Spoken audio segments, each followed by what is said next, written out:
probably guessed from that intro, it is time for a cuppa, and it's time for a bit of a sit down talk with you guys and just choose some facts and talk about some stuff I wanted to talk about for a while now.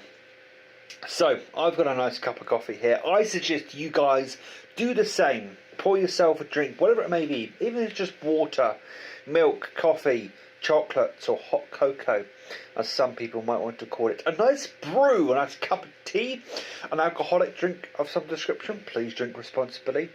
Responsibly. There's the right word. And all that kind of stuff. I'm licking because there's some coffee on the edge of this cup. I used this cup earlier. Yeah, bit of a dirty bugger. Anyway, so it's currently 12:15 on Friday the 18th of September 2020, and I'm currently looking at 3 days off. I've been back to work this previous week. I was off for 2 weeks before that, which is why you've got a smattering of videos, and I've been back to work this week, and I've just done a 6-day stint. And the reason why I did a 6-day stint is because I've now got 3 days off, and the way my rota worked out is that 6-day stint kind of had to happen in various ways. Here we are, I'm looking at 3 days off, I'm looking what I want to do with those 3 days. So before I actually went back to work, I actually got into a YouTuber called Chris Buck, who is a Welsh, at least he sounds Welsh guitarist who is part of a band called Buck and Evans, who have actually released an album called Write a Better Day last year, which I'm listening to some of now, and I'm really enjoying it. And Chris Buck is not only a guitarist, but a very passionate musician, and knows a hell of a lot about the technical know-how of what goes into achieving certain guitar tones, what goes into certain the technical specifications of certain amps, stuff like. Think of me with all my geeky pursuits, but just put it all into being a musician and being the best musician you can be.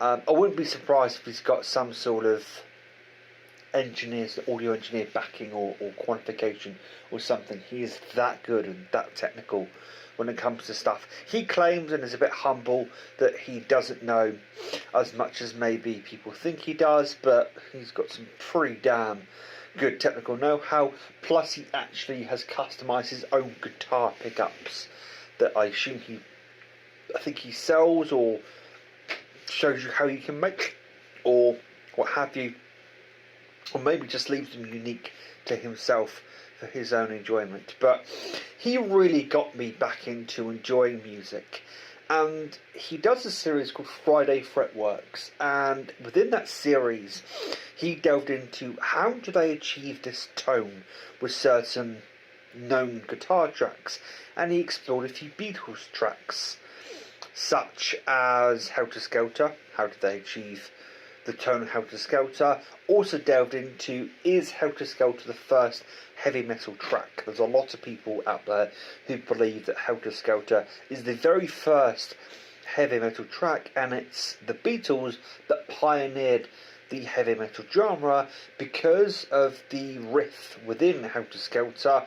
A lot of people copied that riff afterwards. However, Paul McCartney of the Beatles said that he had heard that the Who made a very dirty, not very clean sounding track, and he wanted to do the same thing. At the time, he claimed to not know what this track was. However, there are interviews around the time where apparently he'd heard the track, but later on in life, in a far, far later interview, he claimed that he'd never heard the track. I mean, it could be lost to the annals of time what really happened. Of course, people's memories aren't once what they were. He may have heard the track, he may not have heard the track. But if that's the case, then of course the Beatles beat the Who to the punch. They beat Black Sabbath apparently to the punch. And apparently a lot of Black Sabbath's early riffs were attributed to the Beatles in a lot of way. So I'm kind of curious to see what kind of unique My apologies for that. My foot touched my PlayStation 4 controller and the YouTube video I had on the background started playing again, so I do apologise for that.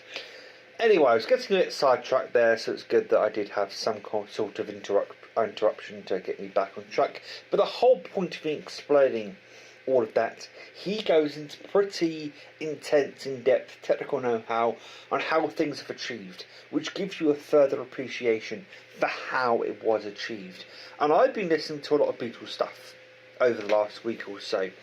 I've been listening to Norwegian Wood, was listening to quite a bit of Helter Skelter, and I've really been tuning in to the sounds beyond the lyrics. The reason why I say that is I'm very a lyric focused person. I can memorise lyrics like anything. It's kind of bizarre how easily I can remember lyrics, and like other things they fall through the sieve that is my brain very easily. I do have a good memory, it's just that with some things they just go. Whereas lyrics, they're in there and they're in there for good. And I'm not really sure if that's some sort of phenomenon or something, but I tend to focus primarily on lyrics, and I'm a bit of a perfectionist when it comes to lyrics. I like to get lyrics correct. Because of that, I don't always listen to the music that's going on in the background, which is ironic because I'm a huge guitar riff or guitar solo fan. I love a good guitar riff.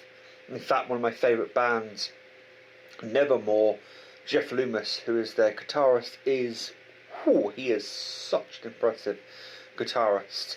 And just the orchestral sound that Nevermore are allowed to. The orchestral sound that Neville make with Warrell Dane's vocals and Jeff Loomis's guitar is just pièce de résistance. There's a reason why their album, The Obsidian Obstruction, won 2010's Best Album of the Year, because it bloody well deserved it.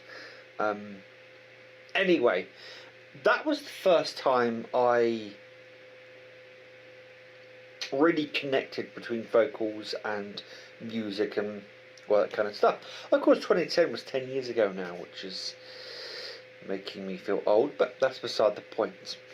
And watching this series that he does, Friday Fretworks, when he delves into these things, gives me a far greater appreciation. I've been tuning back into the sounds that are going on in the background. I was listening to Eleanor Rigby earlier, and just really tuning into the violins, really tuning in to music that has been accomplished, that the Beatles have accomplished, and it really does give you a newfound appreciation. Another video he did is answering the question, is John Lennon a good guitarist? The answer was undoubtedly yes, but people were questioning his ability because John Lennon himself has sort of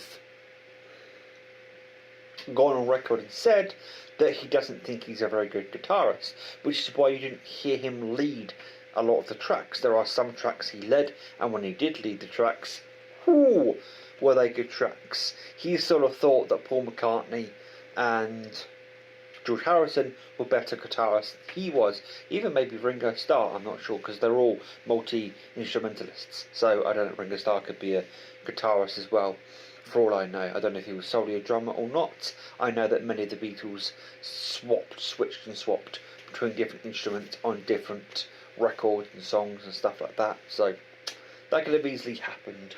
I'm going to take another drink of this beautiful coffee. It's actually tasting a lot better than the last coffee I had a few days ago.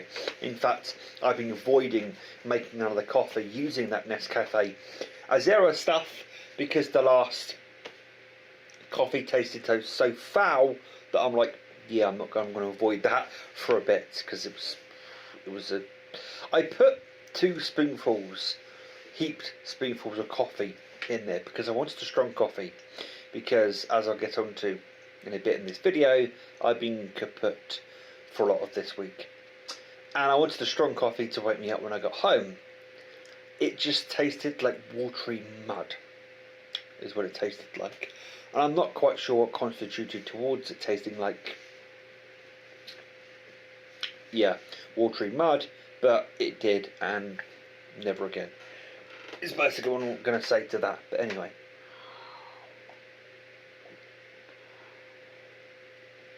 So yeah, long story short, I've been already getting into this YouTuber, and as a result I've been wanting to do a myriad of videos myself, focusing on things that sort of surround my interest in music. As you guys may or may not know, I have a few music based box sets. I have the Beatles stereo box set, I have the Beatles mono box set, I also have Led Zeppelin's definitive collection. The reason why I paused there is because there's so many different versions of Led Zeppelin's back catalogue. There's the definitive collection, there's the essential collection, there's another one that's out there.